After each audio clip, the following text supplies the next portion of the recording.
Hello viewers, this video is about Kenmore sewing machine foot pedals. Here I have 3 types of pedals, and oftentimes the cord over time gets damaged and needs to be replaced.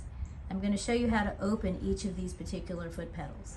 They go to different machines. These 2 foot pedals share the same type of plug and can be used interchangeably for the machines that they fit.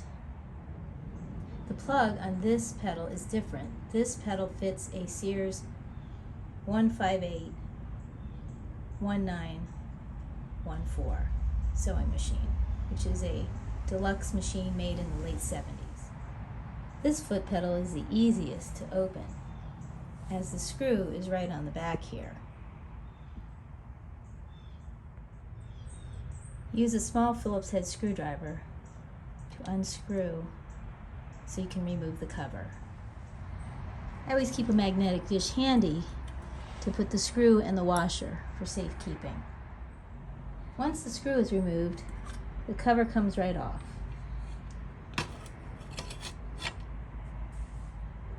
And as you can see, if you had to replace the wires, the connections are right here.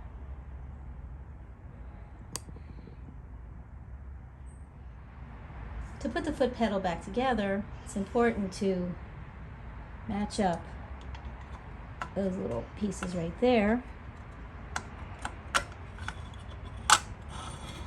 and then reinstall the screw. Once you remove these little screws and you carefully store them, you then remove the pins on either side. With the pins removed from either side, the cover comes off to reveal the interior. If you have to replace the cord, it comes in here and is screwed on at this location.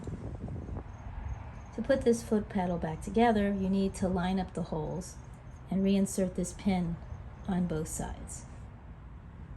With the pins in place, you just need to screw down the screws on both sides till they stop. Don't over tighten. This foot pedal, which goes to my Sears Kenmore 158.1914, is a little bit more of a challenge to open up because it requires using either a little pry bar like this or a flathead screwdriver to lift this up and push the cover off. I gently use this pry bar to lift this side off, and once I get it off, it comes off easily on either side. As it states on the cover, this is a solid state foot pedal and a little bit more complicated to rewire, as you can see right here. To put this pedal back together, you need to line up this part with this part. Once you get that lined up, get one side here, and then it'll be necessary to use the pry bar to lift this edge up to pull it over this pin. Once you get it lifted up with the pry bar, you can snap it right in place. There you have it, how to open 3 types of Kenmore sewing machine foot pedals. Hope this video helps. Thank you for watching.